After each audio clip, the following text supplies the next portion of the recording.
Happiness is not something ready-made. It comes from your own actions. Namaskar. Welcome to Next IS. I hope you are doing well. In this video, we will cover major headlines of the Hindu, Indian Express, and Press Information Bureau.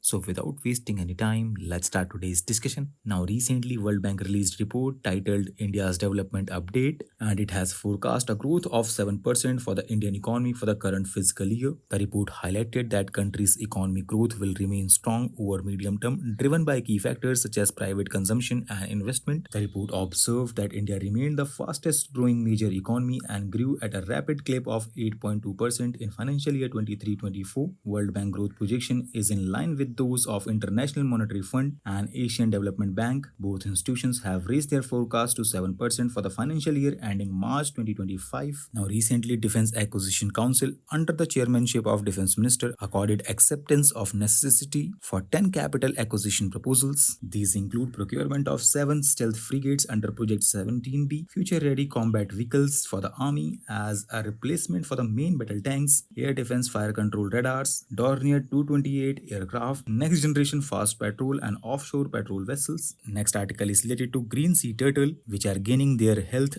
after struggling for years with the disease that hampered their movement and sight, ultimately led to their deaths. Talking about green turtle, it is one of the largest sea turtles and only herbivore among the different species. They are found worldwide, primarily in subtropical and temperate regions of the Atlantic, Pacific and Indian Oceans, and in the Mediterranean Sea. IUCN Red List of Threatened Species classifies them as endangered species. Now, recently, Prime Minister of India arrived in Brunei, which is an important partner in India's Act East policy and Indo-Pacific vision. India and Brunei enjoy a friendly relationship which is marked by mutual respect and understanding on bilateral and multilateral issues. Two countries are also linked by history, culture, and tradition spanning a millennium. Diplomatic relations between both the countries were established in 1984, and recent visit of the Prime Minister of India coincides with the 40th anniversary of the establishment of diplomatic ties. Other than naval ties, Brunei plays a role in the Indian space program. India established a telemetry tracking and command station in Brunei in 2000, which tracks and monitors eastward launches of the Indian satellites and satellite launch vehicles. Now, the last date for nomination of Padma Awards is 15 September 2024. Padma Awards are one of the highest civilian awards of the country, and they are conferred in 3 categories, namely Padma Vibhushan, Padma Bhushan, and Padma Shri. They were instituted in 1954, and these awards are announced on the occasion of Republic Day every year. These awards seeks to recognize works of distinction and is given for distinguished and exceptional achievements in all fields such as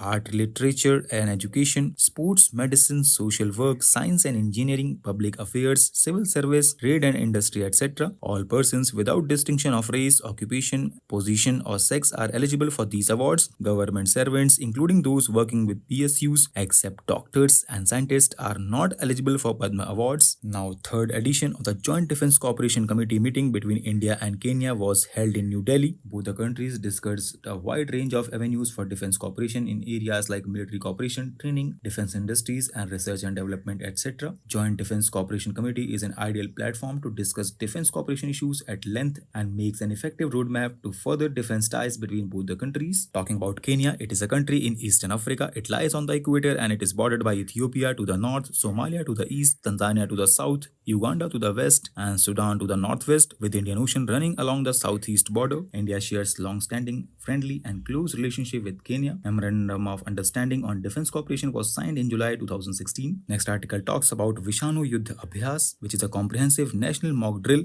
to assess pandemic preparedness. It was conducted in Rajasthan recently under the aegis of National One Health Mission. Now, recently, South Africa has announced a new trusted tour operator scheme with initial focus on the tourist markets of India and China. It will remove key obstacles standing in the way of South Africa becoming a favored tourism destination for the second and fifth largest economies in the world. And friends, Indian tourists account for only 3.9% of all international visitors to South Africa. Now, India achieved 40th rank in the 2023 edition of the Global Innovation Index, which was published by the World Intellectual Property Organization. As per the report, India has also been making the most headway in innovation over the last decades. India has emerged as regional Global Innovation Index leader as it performed above expectations on innovation relative to the level of economic development. And friends, Global Innovation Index 2023 captures the innovation ecosystem performance of 132 economies and tracks most recent global innovation trends. It is a reliable tool for government across the world to assess the innovation led social and economic changes in their respective countries. So, with this, let's conclude today's discussion. Thanks for listening, and for regular updates, you can follow us on various social media platforms.